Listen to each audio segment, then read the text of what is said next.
Good afternoon, guys. I'm here again. This is Blanca on the channel where I'm talking about the testimonies and how God has worked through me, how He has saved my life many times, how you can see that He's renewed my mind and my heart for sure, and He's made me a new person. He's perfect in everything He does. I know a few of you reached out and said this was such a blessing to them. And well, all I can say is just God. It was God. It's always going to be God. Nobody else. I'm nothing but a vessel. So just letting y'all know to please share with whoever you think might need to hear a word from God. Something's that it can benefit them. We never know what other people are going through. So life has been hard for everyone lately. We're living the last days, and I think we can all agree on that.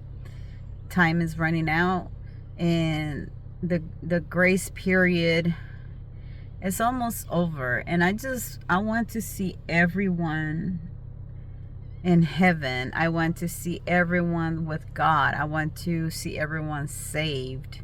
I want to see everyone enjoying eternal life. I don't want no one left behind. So, guys, let's take this serious. Let's talk about how you probably sometimes feel alone. I know sometimes I feel alone, but then I think, you know what? Life is it's what it is right now. I don't even want to be worried about anything but salvation, and getting other people to be saved as well, because we want to be face to face with our Creator, and all we have to do is come to Him and accept Him as our Lord and Savior. That's all it takes. It takes to just say that, and by His grace and mercy, we don't have to do anything. We don't have to, like, offer any sacrifices like in the Old Testament. That's the beauty of everything right now. So just think about it for a second. I hope this video blesses you today.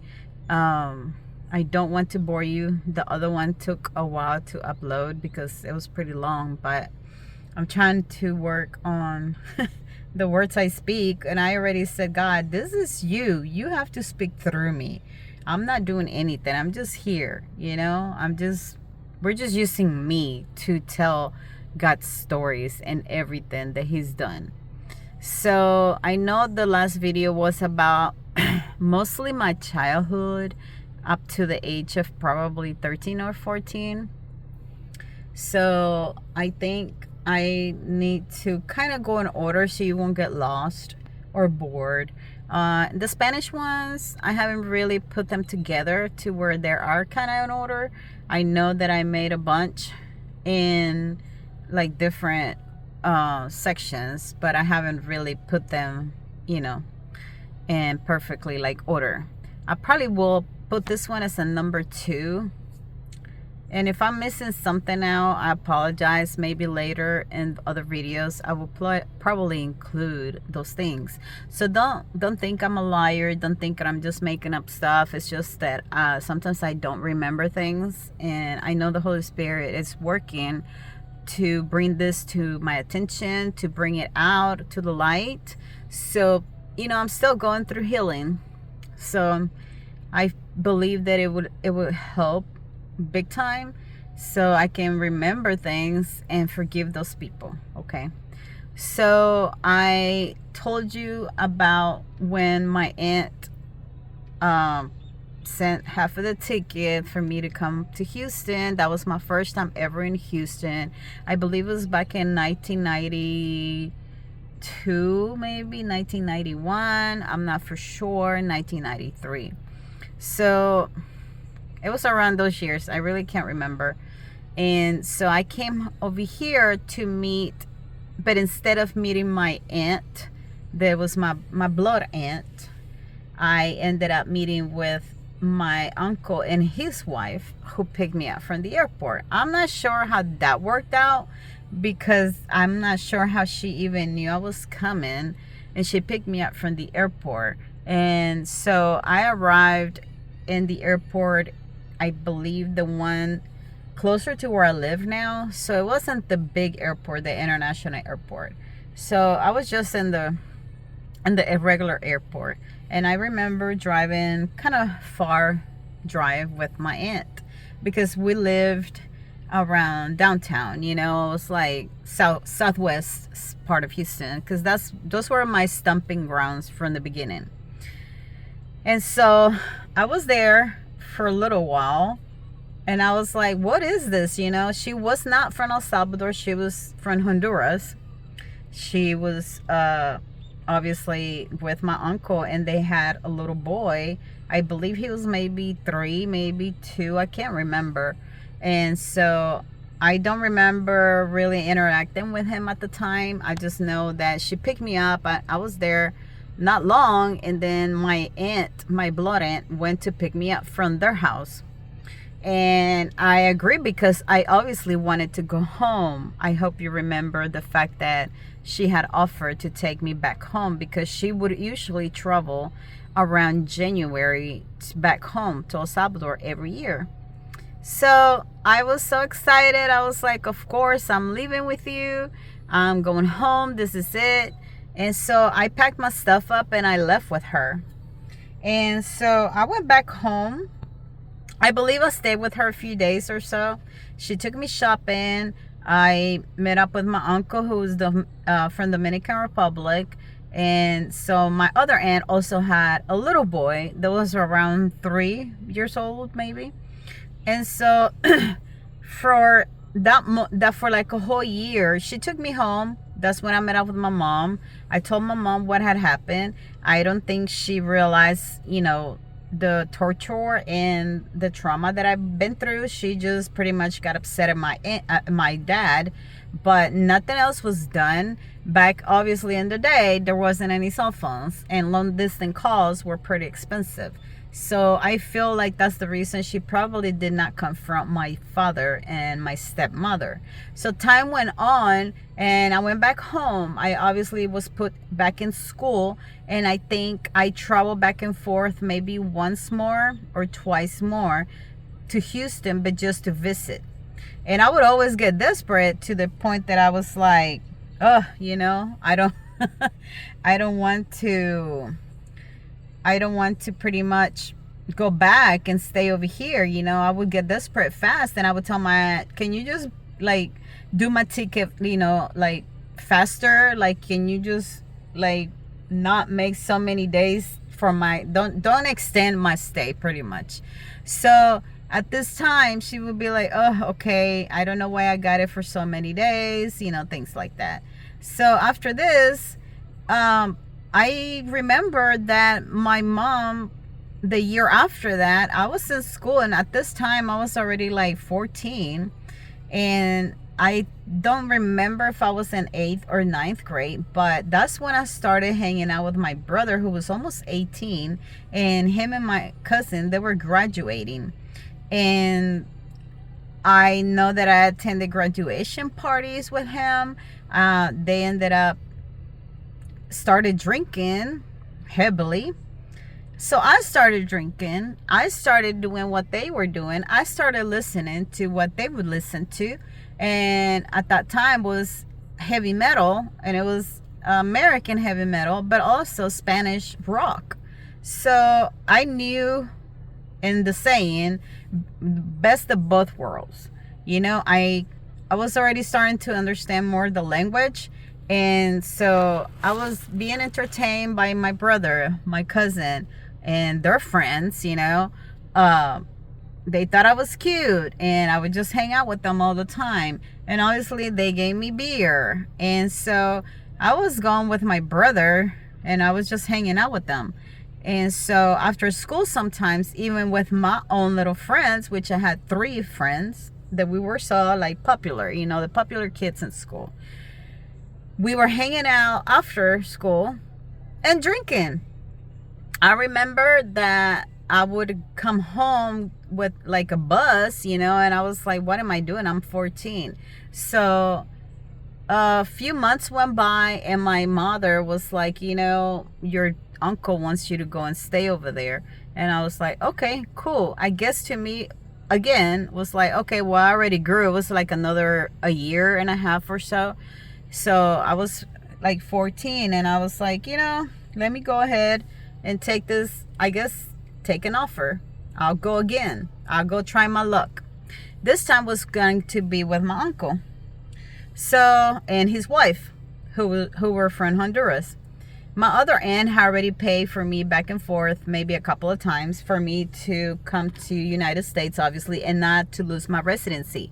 Because remember, I'm supposed to just, you know, make entrance in this whole deal, and, you know, and not lose the paperwork and all that.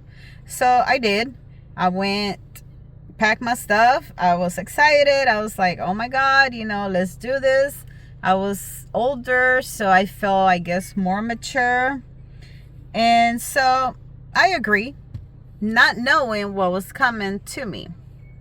And I told myself, you know, I have to get used to it. I have to, you know, mature, grow up. And so I agree and came to Houston. I was picked up again by my aunt. And so I was like, okay, this is reality again.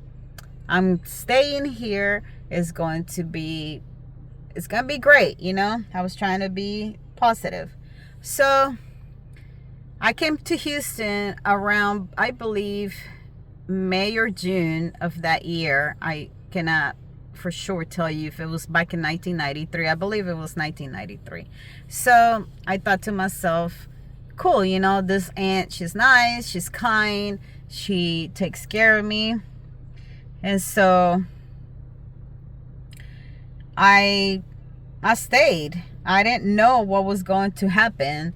And so I was in for a big surprise. I was just wondering, you know, what we were doing. My aunt would take me places, and she would always tell me, please, if something happens,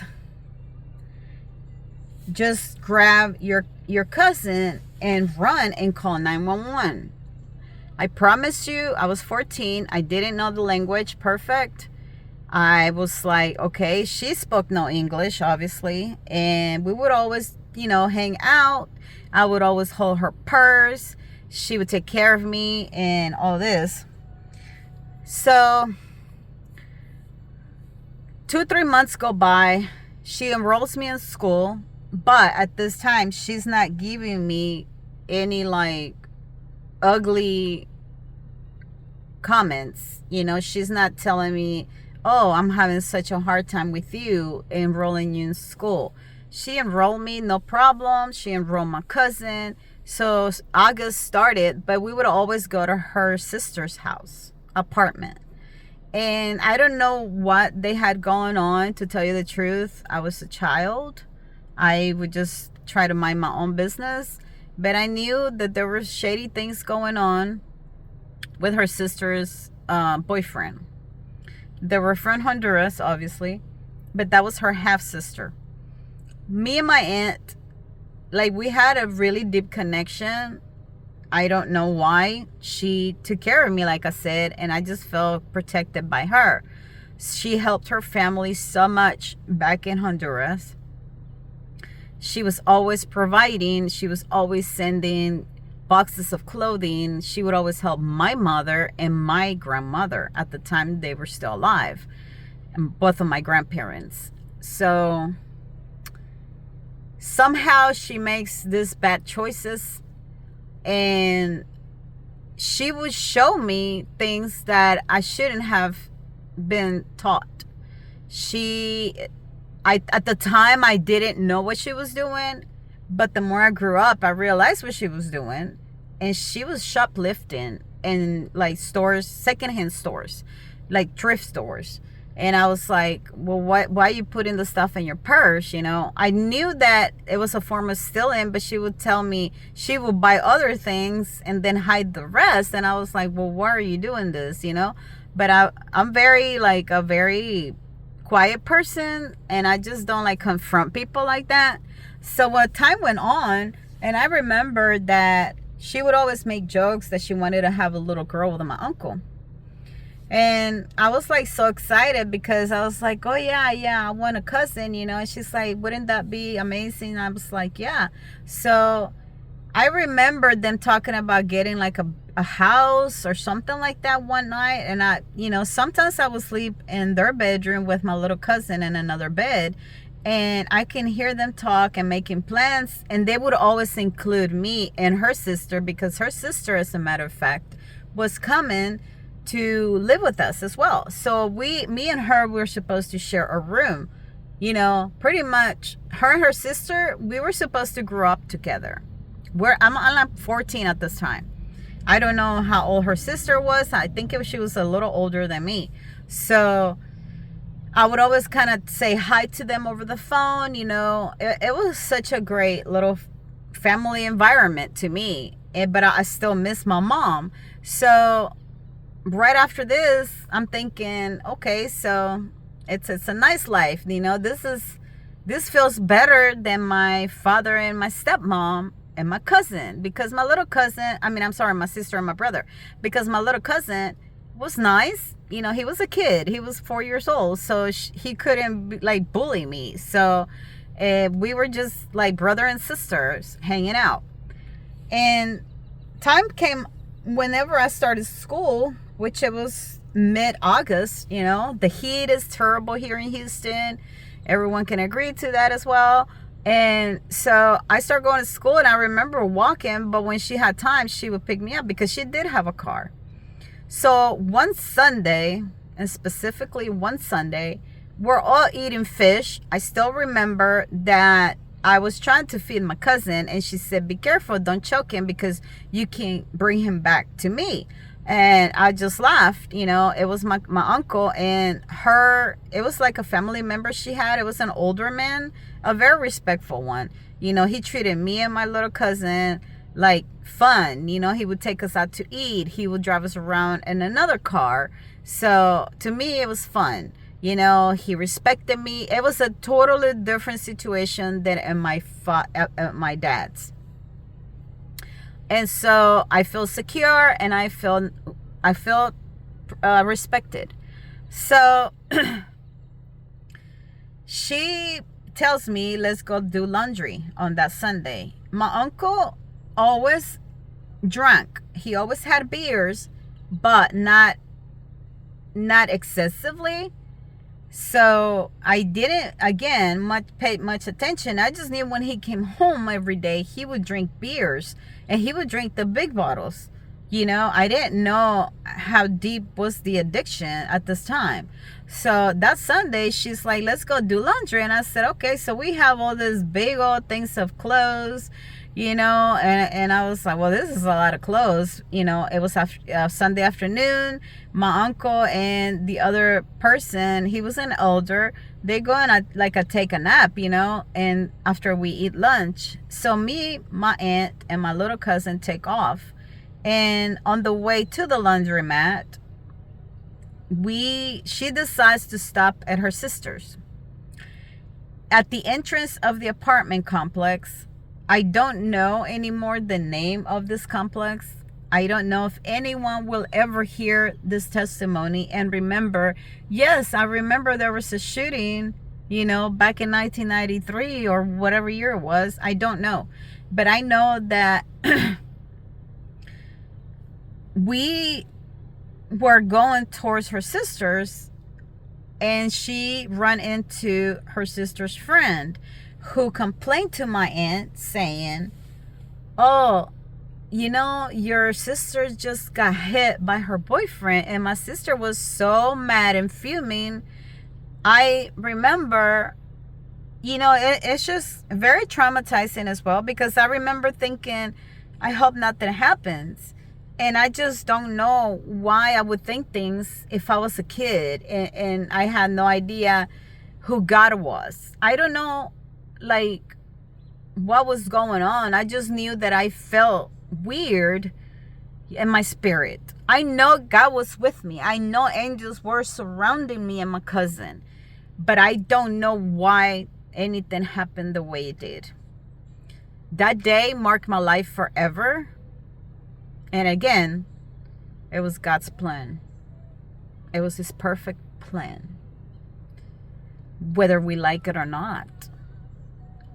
So that day, she tells me, hold him and hold my purse. She goes inside the apartment, which is on the first floor, and they leave the balcony door open, and I can see through because I can see all the way to the bedroom. And that's where her sister is, and she's over there crying. We park, obviously, and everything, and so we make our way into the apartment, and I stayed outside. Something stopped me. Something did not let me go inside that apartment. I promise you, God was with me. She tells me, wait here. And she goes in. She confronts this guy. And I remember seeing them fight and argue. And I don't know if I blocked this. I don't know if I don't want to remember. But I know that everyone said that I saw her getting shot. He pulled out a gun. She looked at me and she screamed. And he looked at me and he could have shot me. He could have shot me and my cousin. He was just a baby. All I know is when I ran from there, I felt paralyzed. I'll tell you that. When I ran out of there, I didn't know who to talk to because I didn't even know how to speak English correctly. And I couldn't make up my words to even say anything in Spanish. I froze. Trauma is real. Trauma is horrible. And healing only comes from God. I'll tell you this with pain in my heart. Because the deal here is, I say, oh yes, my aunt got shot. But I never thoroughly explain how it happened. But that day, I felt so much quietness. I mean, it was just quiet. Everything, it's like everyone disappeared. Everything stayed quiet. I didn't see a soul outside the apartment. You know how in apartments, I don't know if it still happens, but Sundays afternoons, kids would always be playing outside. It was 2:30, I don't know, 3 o'clock in the afternoon. And I remember so clear that day, I just knew that people knew because they heard the gunshots. And that's always stuck to me. It always stayed there as a bad memory because I can feel something in the air when she was shot. And nobody opened the door for me. I was knocking doors. I didn't know where to go. I didn't know who to talk to. I knew nobody. Some lady opened the door. And I couldn't tell her. I don't know if I was trying. I don't know who was speaking for me. I didn't know what number to call. Because in my country, we didn't use 911. I don't know if she dialed and I spoke. And I don't know if they spoke to me in English or Spanish. That's completely gone out of my memory. All I know is she was holding me. I was crying. I was scared. I was screaming. And I didn't know what to say. When I came out of her apartment, I can see tons of Houston Police Department cars surrounding the whole area. And I remember vaguely coming down the stairs with my cousin in my hand,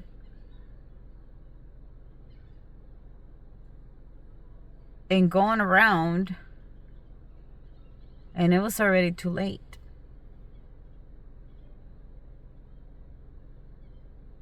She had already been shot, and the friend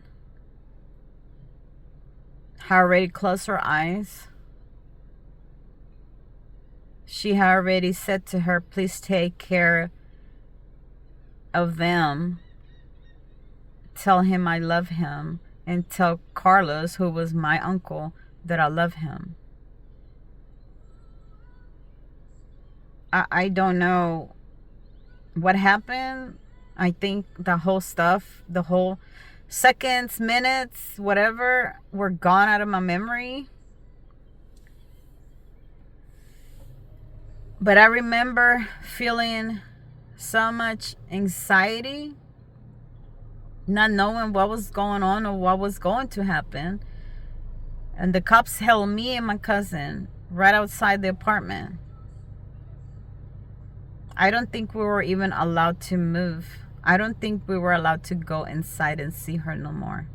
And my cousin was just talking and telling people around us, because the whole apartment was full of people. And we were in the news. The news kept interviewing us, and I didn't know what to say.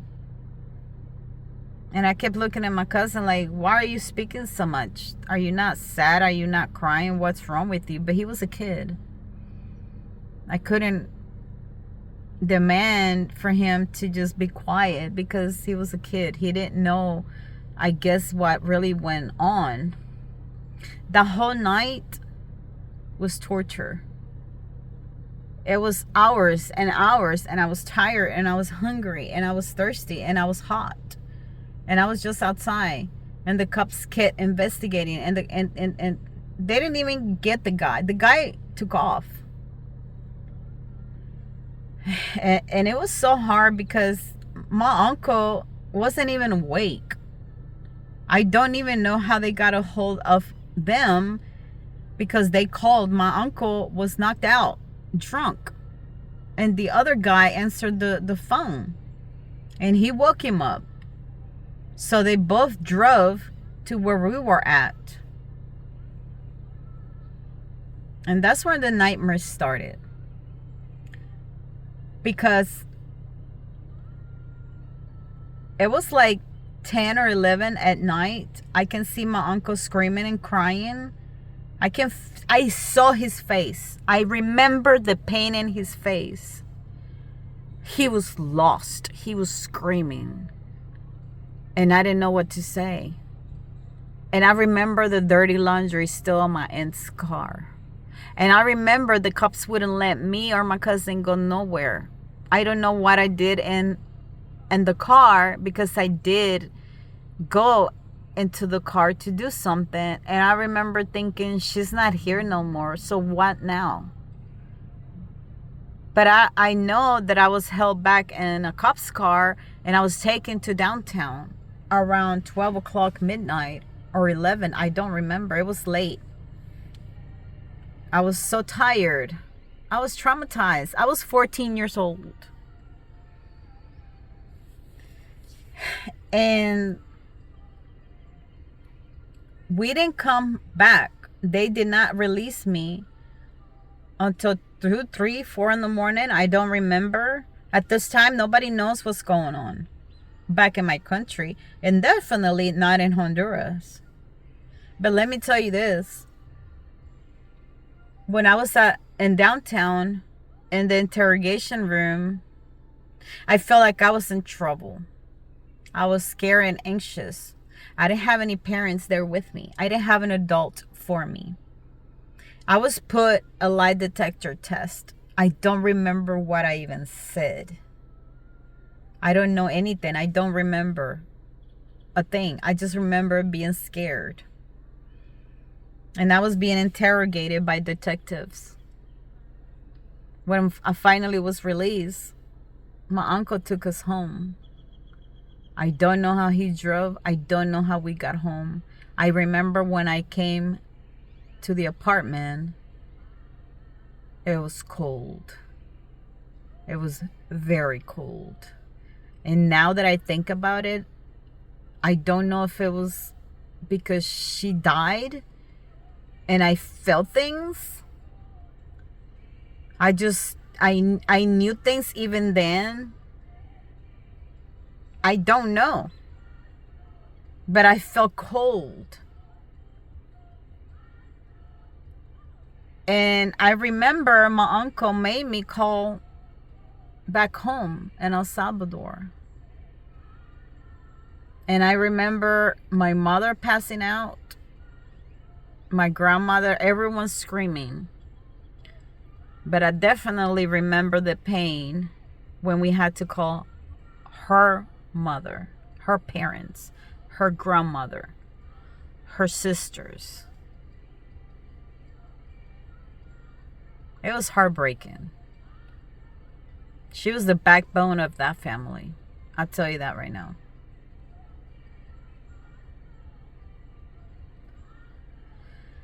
So, time went on. I was in charge pretty much of even doing my aunt's makeup because we had a viewing for her here in Houston.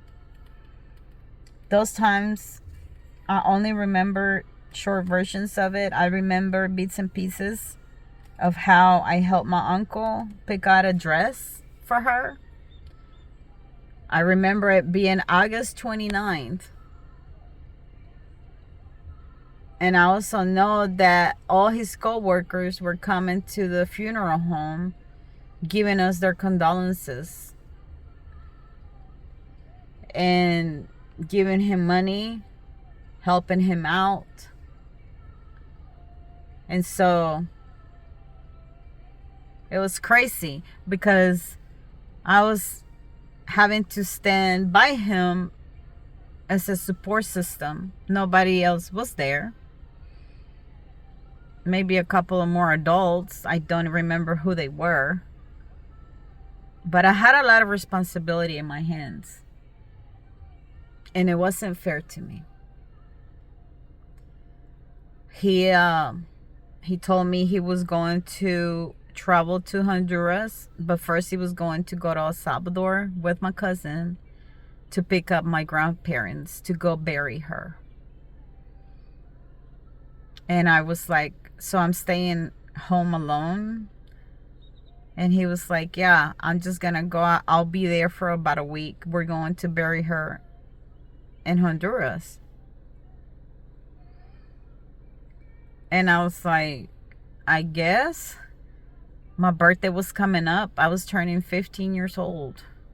And instead of celebrating every kid's 15-year-old, like what they would call it in the Spanish community, a quinceañera, kind of like here, the Sweet 16, I was in charge of a funeral.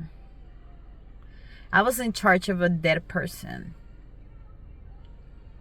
I was left alone in an apartment that felt cold. And I would go to school still.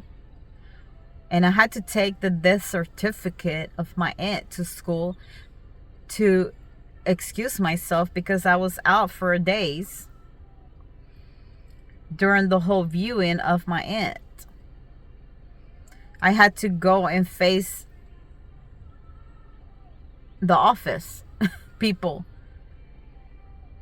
about myself, about AIDS. So I had a death in the family. So I had to carry on by myself. I stayed in that apartment cold, lonely. I don't even know how I fed myself because I didn't know how to cook. I don't remember.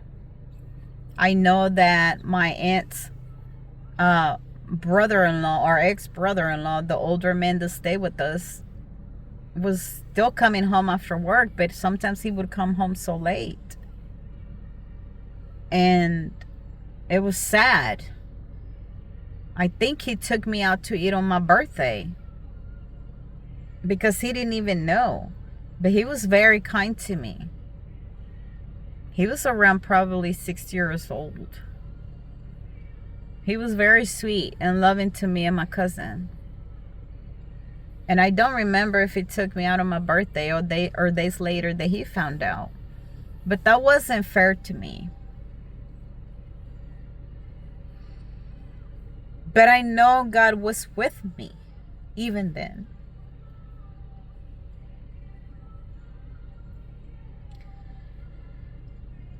Healing wasn't even about to happen in those days. My uncle came back and we carried on the best way we could.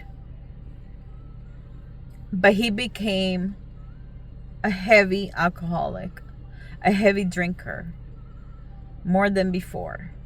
He was expecting me to cook and have dinner ready when he came home, when I was only 15 years old. He expected me to pick up my cousin from daycare because he only went to school a few hours. He was in pre-K. I had to walk in that Houston heat, August, September, all those months, from the babysitter. And he expected me to just have dinner ready when he got home around 6. I was in school, remember? I was a freshman in school. It was so hard on me. And then one time we have a call with my mom, who tells me she's pregnant. Remember, I'm 15. I believe she's about 40 at this time. I was so angry because she was already months into the pregnancy. I felt betrayed. I was like, so this is the reason you sent me away. And I remember hanging up on her. And I remember time going on. And when December came around, I said, I can't do this anymore. I called my mother. I don't know how, long distance.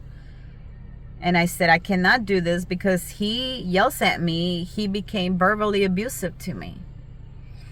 And I can't do it. I'm tired of it. I'm just a kid.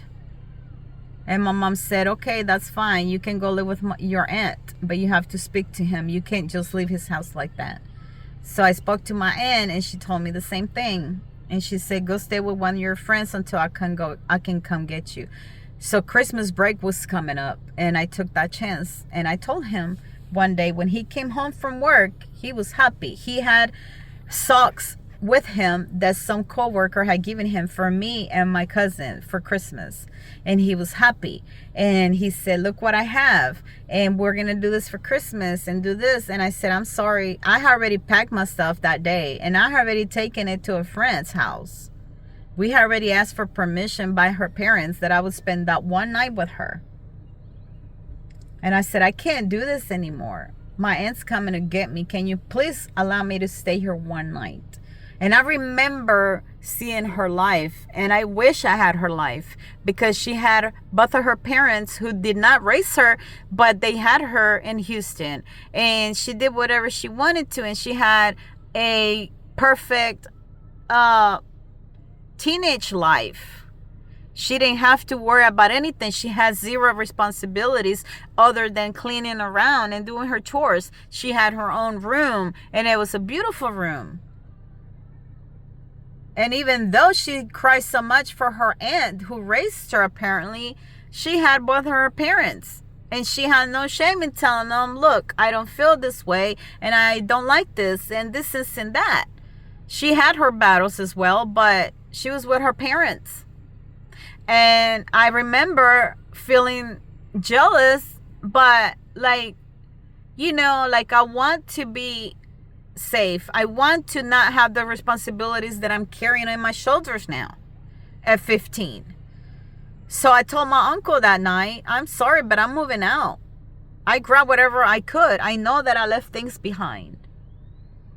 At this point, my other uncle, the younger uncle, had been deported back to El Salvador for drug-related charges, by the way. So I couldn't count on him either. And he was always writing me from jail and making me feel like a little princess. But he was no longer in the States either. So I told my uncle, I'm sorry, but I'm leaving. This is too much for me. You treat me this way and you do this to me, and I cannot. I'm just a kid. And he cried and he asked me to please give him another chance and to please stay, to forgive him. And I said, no, I'm leaving. I remember seeing him in the couch and seeing my cousin there and him probably thinking, what am I going to do now? But I left because it was too much. So I made the choice. How can a 15-year-old make those choices? God knew what was going on. God was there. But I couldn't handle it. It was too much for me. So I left. I spent the night with my friend. And the next day, my aunt came to pick me up with her friend. Her best friend at the time, a Dominican lady who had 2 children of her own. And so that chapter of my life was closed. But I didn't know what was coming up. All I can tell you is feeling lost, feeling lonely, being traumatized, and having so much responsibility at such a young age.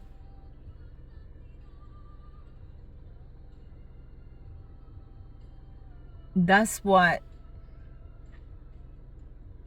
hurt me. Those were some of the first traumas that I went through. I had too much going on in my life at such a young age. But I know that the devil wanted to destroy me. Even then, he was doing whatever he could for me to just, I don't know, harm myself, lose my identity, and not even know who I was. At this point, I did not know who I was. But God was always there. I don't have a doubt at all about that. He carried me through. He took my pain and he healed me.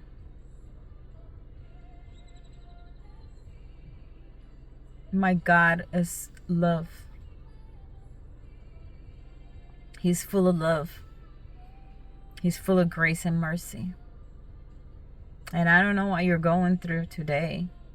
I don't even know if anyone's had a life like mine or compared like mine or worse than mine. But believe me when I tell you this, you will make it through. Because God knows what you can handle. And God will use you no matter what.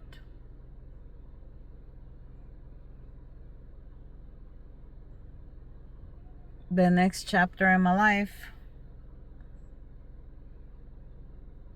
just gets harder and harder. But you'll find out later why. And sometimes we make bad choices as well. And we pay the consequences.